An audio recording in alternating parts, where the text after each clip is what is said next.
Welcome back, everybody. 9:16 is the time. Today wraps up Multiple Sclerosis Awareness Month, and we're happy to have Vicki Wilson in with us today, sharing her amazing story and some exercises also for those out there fighting MS that can help ease some of the symptoms. And Vicki, first, welcome to the show. Thank you so much for being here and sharing your story. Well, I appreciate you guys having me. I'm just wanting to get the word out. Well, talk about your story a little bit with us. I read your blog earlier. By the way, kickinms.com is where you can find videos, information. I know you update it regularly.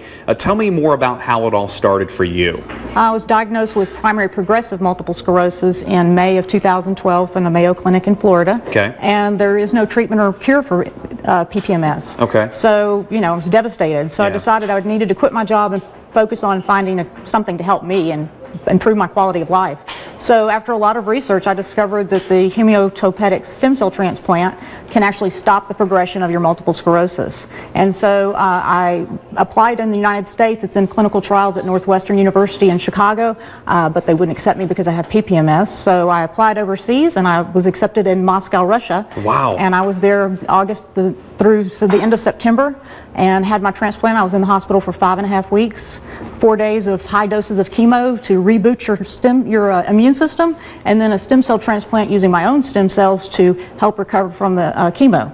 So it's my chemo process. Curl. Yeah. Tell me more about that decision to go overseas and go to Russia. Was it one that was difficult to make, or were you just ready to find anything possible out there? Well, when I knew it was real, because there are a lot of fake things out there, when I knew it was real and I'd read the science behind it, it was the only thing that was going to save my life. With PPMS, it's a slow decline. There are no relapses. You're slowly being paralyzed, and that wasn't acceptable to me. So when I found this was real, I'm actually the 10th non-Russian to be treated in their hospital. That's amazing.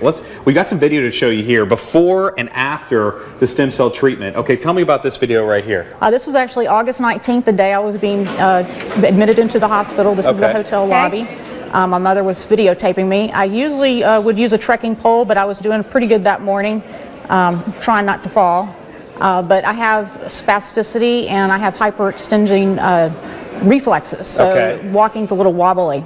Okay, now we have some after video to show you, to show the effects after, and this is after exercises and recovery. Tell me more about this. When was this taken? This was just a few weeks ago, one really cold morning in front of my house. I woke up and my chemo pain was gone, and I felt great, and I told my husband, I said, take a picture of me walking. So that's what we did, and it makes me just so happy to see, that I'm able to do that again. That is amazing. Yeah. And I know you actively work out, you go to the gym, and talk about some of the exercises that you like to do, and if you don't mind showing a couple off for us today, for those at home who may be battling this disease, some things to help them as they go through the symptoms. Yeah, always consult with your physician before you start any exercise program, but with MS it's really important to keep strength training, keep walking, keep biking, anything you can do.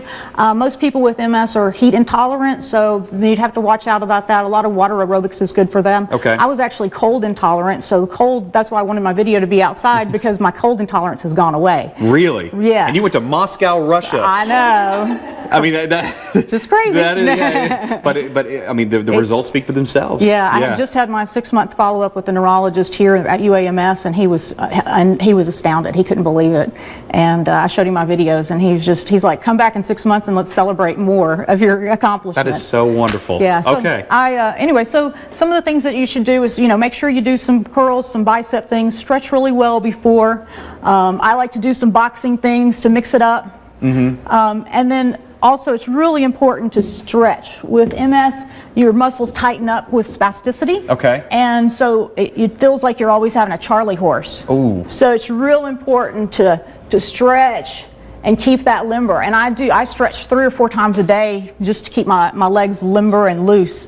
I also bike because walking is a little challenging for distance, so I can ride my bike further than I can walk. And still moving those legs constantly like that. And you can take a break too on a bike too, which obviously helps a little bit. Tell me more about your blog though.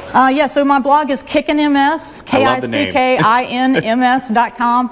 And I started it just to kind of tell my story along the way and to remind me of everything that was going on while I was in Russia. So it starts before I left, and then I follow every day while I'm in the hospital. I would blog, and the time difference was if I had it out by noon, that was about y'all's 6 o'clock in the morning. So people were starting to wake up and get on the blog and watch it.